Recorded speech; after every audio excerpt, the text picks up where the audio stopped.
और पाकिस्तान इन दिनों भयंकर आर्थिक संकट से गुजर रहा है। उसके ऊपर कई देशों का भारी भरकम कर्ज भी है, तो वहीं डिफॉल्टर होने का भी खतरा मंडरा रहा है। ऐसे में कर्ज का बोझ उतारने के लिए अब शहबाज सरकार ने बलूचिस्तान की बोली लगा दी है।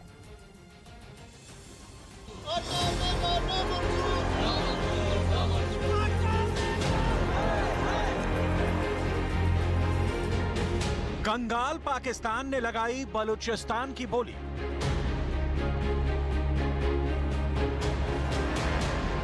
कर्ज उतारने के लिए बलूचिस्तान के खजाने पर नजर। बलूचिस्तान का सौदा कर कर्ज उतारेंगे शहबाज। पाकिस्तान लंबे समय से आर्थिक संकट से गुजर रहा है और अपनी मदद के लिए पूरी दुनिया के आगे झोली फैलाए फिर रहा है।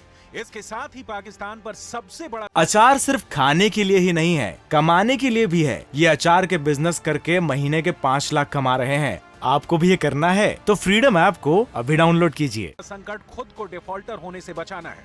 महंगाई और आर्थिक संकट की वजह से शहबाज सरकार की जमकर आलोचना भी हो रही है।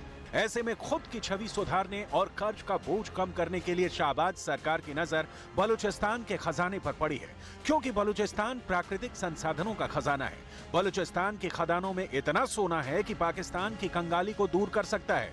अभी इस इलाके में चीन की कंपनियां खुदाई कर रही हैं। इससे पाकिस्तान की सरकार को भी मोटा मुनाफा मिलता है। पाकिस्तान और चीन के बीच खदान विकास के लिए 350 मिलियन अमेरिकी डॉलर का करार हुआ था, जिसके बाद ये खदान 10 साल के लिए एमसीसी को लीज पर दे दी गई थी। वहीं इस साल ये लीज 15 सालों के लिए बढ़ा दी गई।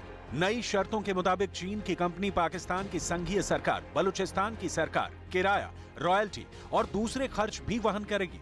यानी साफ है कि पाकिस्तान के ऊपर मौजूद भारी भरकम कर्ज को उतारने के लिए शहबाज शरीफ बलूचिस्तान के खजाने का भरपूर उपयोग करना चाहते हैं।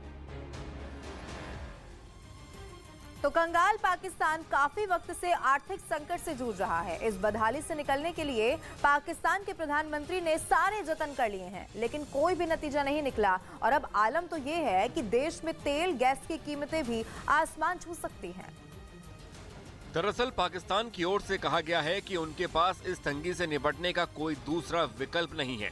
इसीलिए पाकिस्तान के प्रधानमंत्री शहबाज शरीफ ने अंतर्राष्ट्रीय मुद्रा कोष यानी IMF को एक पत्र भेजकर अगले हफ्ते अपना समीक्षा मिशन भेजने का अनुरोध किया, जिसके बाद IMF ने शासनादेश के अनुसार पाकिस्तान में बिजली और गैस की कीमतें बढ़ना तय है।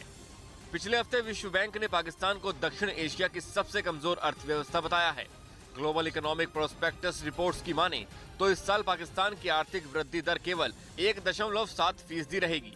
देश का विदेशी मुद्रा भंडार 4.3 अरब डॉलर पर पहुंच चुका है।